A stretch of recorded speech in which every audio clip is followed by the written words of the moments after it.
So, good afternoon. Can't beat a bit of blue wine on a Sunday afternoon. It's been it's been a while actually since I did the last one of these video logs. Last one was on the 1st of January, so I hope everyone's recovered from their New Year's hangovers. What we're going to talk about today, not a lot really. I'm going to try and keep this under 5 minutes, but we'll see what happens. It's been an interesting year so far.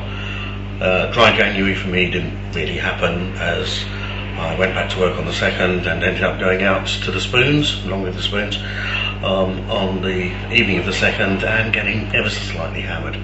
So that didn't work, and that was followed up actually 2 days later on the Saturday, going to Rupert Street, fantastic bar in Soho, where they were doing 2-for-1 cocktails. So yeah, it really didn't work, the whole Dry January idea. And to be fair, I don't see why I should do it. You know, 50 years old now, I haven't got long to live, blah blah blah blah blah, any excuse, but I'm going to carry on drinking. If you look over my shoulder, you will see that Darth Vader has now moved into a place of honour in the flat, and he's nicely illuminated as well, so he's going to be watching these videos until I get bored of seeing him in the background and I'll move him around or something, I don't know. What are we going to say today? Well, first of all, it's been weird. We've said goodbye to people, quite a few people actually. Just before Christmas, Neil went. So, hi Neil, if you're watching this in Canada. And then just after the New Year return, Manila and Suze went. So, hi both of you.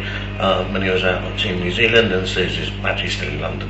So that's probably don't need to wait for her. But it's altered the whole dynamic of where we work. Or where I work, sorry. The office is very different. I really do miss these guys, all three of them. So, you know, if you change your minds and want to come back, you're more than welcome to for me. The other big thing that I've done this year is I went to see. So nice. I went to go and see Matthew Bourne's at Swan Lake. And before we start on this one, it is not a ballet, it is a ballet-inspired modern dance interpretation. It's amazing. It caused a lot of controversy when it first came out in the sort of mid-1990s, because rather than having a traditional corps de ballet of female swans, all the swans are actually male. And in the full performance, there's 15 of them on stage at any one time, including obviously the lead swan, the Odette character. And it's amazing when you think about it. Matthew Bourne said when he choreographed this that swans are actually very masculine creatures. When you look at them, you look at their movements, look at how they use their wings, how they move their heads, everything. They are actually quite masculine, and I have to agree with him.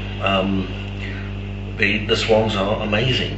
The actual story that's told is fantastic. It's a story of a prince who basically yearns for affection and for love of his mother, and turns to, as a child, he has a little stuffed swan, and that's basically the only thing that gives him affection. And he has a really awful life, and he's about to kill himself, and then there's this whole sequence, you don't know whether it's a dream or whether it's reality, where he's about to throw himself into the lake in the park, and the swans come and they dance with him. They do this marvellous thing. It lasts about 20 minutes, I think. It's fantastic. And there's a lead swan, and he befriends the prince, and the story goes on. The second act is much more complex. There's an awful lot going on. As with everything that Matthew Bourne does, actually, the thing you have to do is keep an eye on what's happening in the background. You need to see things more than once, because he moves people round, and things happen behind what you believe are the main actors or the main dancers, which are then translated into something else.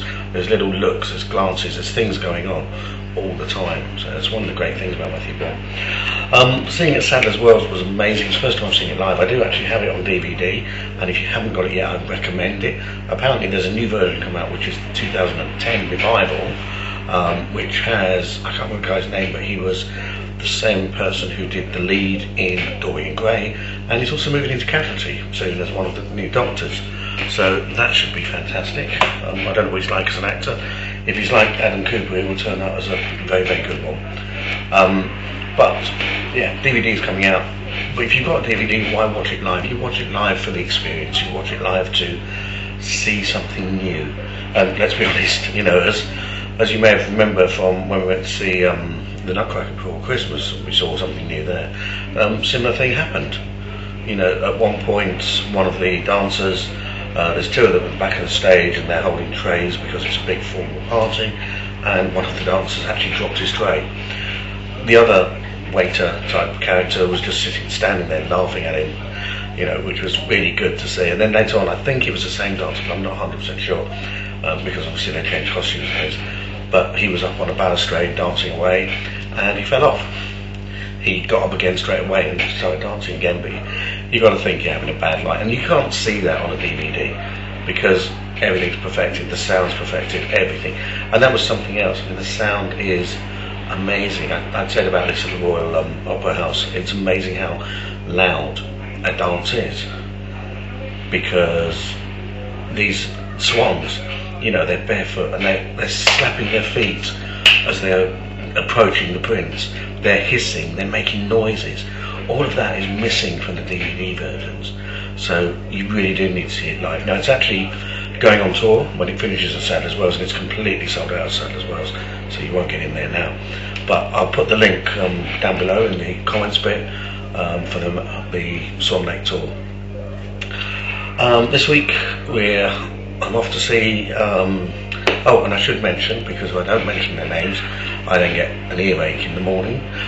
So yes, also went to see this Swan Lake with Suze, who I mentioned before has left, with Michael, with the lovely Laura, and the even lovelier Lynn. So there we go, you've all had your mention this time, and apparently I have to mention Lynn every time, so Lynn, just in case I forget for the next 4 weeks. One of my friends I was talking to on email today was saying maybe I'm getting bored with doing the video logs. I'm not getting bored with them. It's just really difficult to get your mind together, to put it together. I don't want to script it, because if I script it, it will sound very much like it's being scripted. So saying goodbye to Neil Soss and Suze at Swan Lake, a ballet-inspired modern dance interpretation, your voice automatically changes if you script it. And I found that when I used to do BFBS radio out in Belize. If you scripted, your voice changed completely. So I like to have it a little bit more free and easy, but that means I have to think about what I'm going to say, and I also want to try and keep them with under a certain time limit. The last one I did, I think, was something like 15 minutes. That's a long time to ask anybody to watch a YouTube clip. I know when I go onto YouTube, I don't watch them if they're too long, or I'll fast forward or do something, unless it's a program, a whole program on TV. If it's just somebody's talkie blog, whatever, then I will have a tendency not to watch the whole thing, so apologies for that. So either you do shorter ones but do more of them, and then of course you're left with, oh god, not him again type things coming up on your feed, or you do a small one, a longer one, but just every so often. So I'm not really sure which way this is going to go at the moment. I have to apologise to people's feeds all the time, because on a Sunday morning I watch the Andrew Marr show and then listen to the Archers Omnibus, and I get involved in the tweet-alongs on those, and I will tend to fill up people's feeds. Luckily there's nothing much happening on a Sunday morning, so they have no problems with that coming in on their Twitter and Facebook, he says, lying, because I've had so much abuse from people about that, and I normally end up apologising at the end of the show, depends how good it is. So yeah, we'll see. Right, and that's really it for now. I'm now going to go and watch The Producers. This is the original 1968. No, I could be lying on that. No, 1968 version of The Producers with Gene Wilder and somebody else, and blah blah blah. Zero Mostel, who I seem to remember was in A Funny Thing Happened on the Way to the Forum. Could be wrong about that. So I'm going to watch that, drink some more glue wine and keep warm, because apparently it's actually cheaper to heat up glue wine than it is to put on your central heating. And let's be honest, it tastes a lot nicer. And I wish you all a fantastic day, and hopefully there'll be some comments below, positive, negative, I don't really mind, and I'll see you on the next vlog. Cheers, bye.